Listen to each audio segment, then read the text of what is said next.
Har birimiz savdo do'konlaridan kunda yoki kun ora kundalik ehtiyojlarimiz uchun nimadir xarid qilamiz. Aksariyat iste'molchi mahsulot sotib olgach, xarid chekini talab qilmaydi. Unutadi yoki bu chekni kerak emas deb o'ylashadi.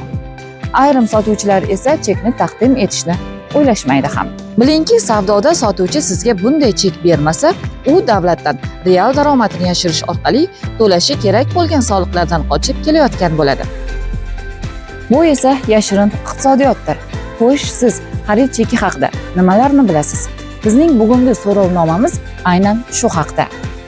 Savdo do'konlarida xarid chekini o'zingiz talab qilib olasiz? Albatta o'zim talab qilib olaman. Xarid cheki sotayotgan narsam nimaligini bilishim kerak, narxini bilishim kerak. Shularni talab qilinsa bo'lmaydi hozir. Albatta talab qilaman.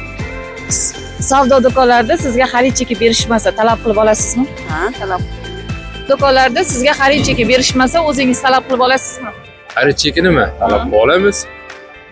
Talab qilaman. Ba'zida olaman. Albatta. Talab qilib olaman. Yo'q, o'zlari bersa olaman. Albatta talab qilib oladi-ku o'zi. Yana nima uchun kerak bo'ladi xarid chekini talab qilish? Cashback berishdan, cashbackdan foydalaniladi. Tekshirishga, keyin soliqdan 1% cashback bor, shunga kerak. Soliqdan cashback bor, shunga foydalanadi. Xarid cheki nima uchun kerak o'zi?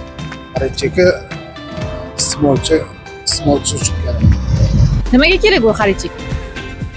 Cashback. Bir foiz qaytarib olamiz. Endi kiyim olgan bo'lsak, masalan, yoqmadi deylik, yoki rasmiy to'g'ri kelmasa, alimaka qilish uchun-da, nima? Isbotlash uchun-da. Yashirin iqtisodiyot deganda nimani tushunasiz? Pul aylanma mablag'ini yashirish.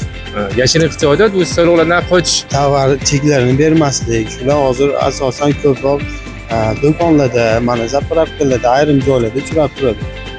Yashirin iqtisodiyot deganda nimani tushunasiz? Yashirin iqtisodiyot degan soliqdan qochish deganida, men tushunmayman.